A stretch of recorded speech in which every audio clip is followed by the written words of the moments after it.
This is the real winning edge. It's a race car driver who goes from tragedy to triumph. A hockey player who fights his way through autism and loss. A basketball player, blind in one eye, who excels at college basketball. It's celebrities who let you know what it takes to win in life. Bobby Labonte, Jerome Iginla, and Dwight Howard. This is How to Overcome.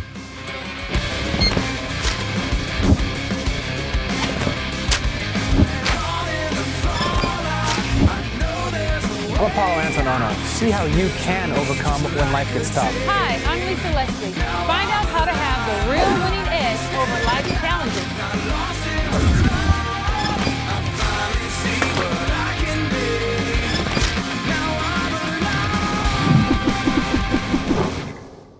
Playing basketball without depth perception. Coming up.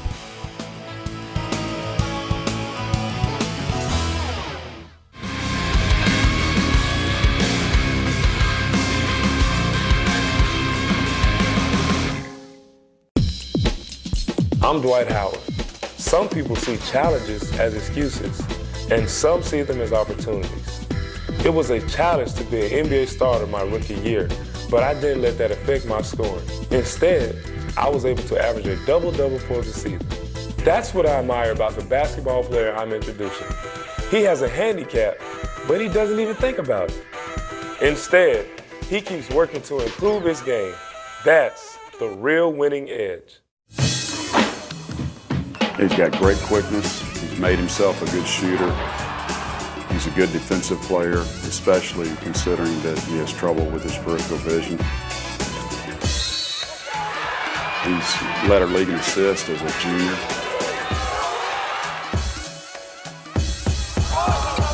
He was selected as a college insider, mid-major All-American team. We picked 25 players in the country, and he was one of them. When we recruited Jejuan, I wasn't aware that he had an eye condition. There's some situations where he can't see defensively with the peripheral vision that a normal eyesight would grant him. And also offensively coming off screens, he can't read the defense sometimes going to his left. So it's been an adjustment for him, but he's done it all his life. And he's gotten used to it, and he's never said one negative thing about it. He presses forward and tries to make the best of a situation, and he's done that. I became blind in one eye. It was when I was 6 years old. I had bought one of those thick pieces of licorice, and when I got home, my older brother, he gets a knife out to cut it, and he finally cuts it and it slips back, and it hits me directly in my eye.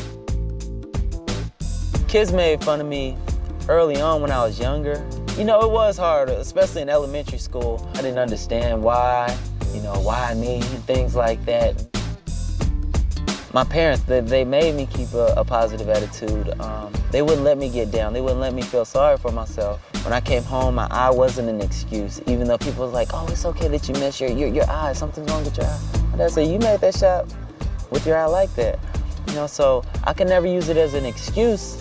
So all I could do was act as if I was normal. And I told myself I was normal so much that I began believing I was normal. So you begin thinking positive. It's just interesting to me how he's just kind of taken it with a great attitude and turned it into a positive, and works to do what he needs to do to compensate that, and doesn't let it get him down, doesn't complain about it. He doesn't want anybody to feel sorry for himself. He just says, that's the way it is, and that's the type of basketball player he'll be.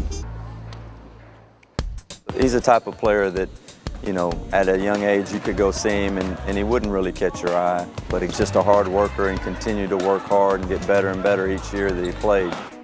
Jejuan is usually one of the first guys in the gym and the last guys to leave. He's always working hard, and every time I come in here, he's in the gym shooting, working on free throws. He's always working on something to get himself better. The way I got my basketball scholarship, it goes all the way back to when I was in the 8th or 9th grade.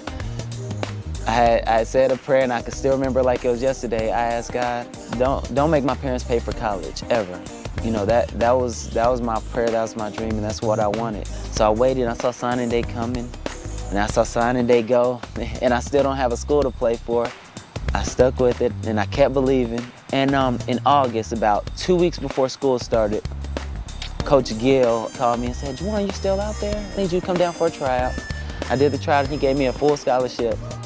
Very, very serious about his academics. I mean, he wants the best schedule. He doesn't shy away from difficult classes, as some students have been known to do. He really wants to take advantage of the opportunity that he has. Everything about Jejuan is that he's constantly stepping out, helping out people, helping people in any way possible. Everything he does, you know, it's so much for everybody else and not for him. He doesn't think about himself. You can tell that from his basketball. I mean, he's always getting assists. That's the same way he is in life. I mean, he doesn't think about himself first. He's always other people. So that's just who Jejuan is.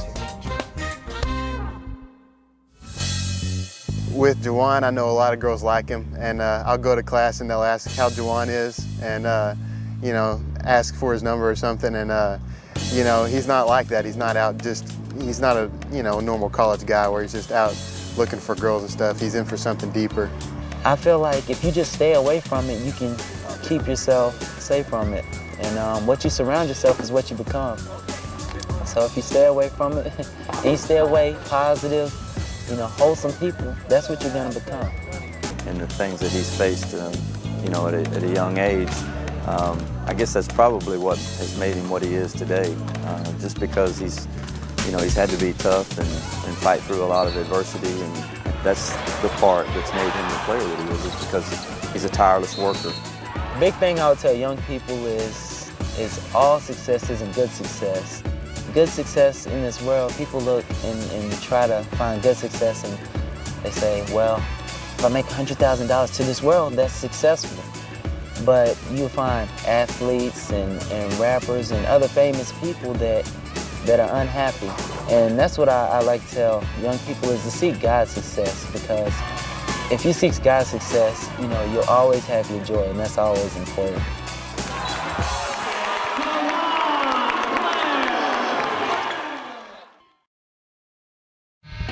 Don't miss next week on The Real Winning Edge and see how real teens deal with the challenges of poverty, disability, and alarming injury.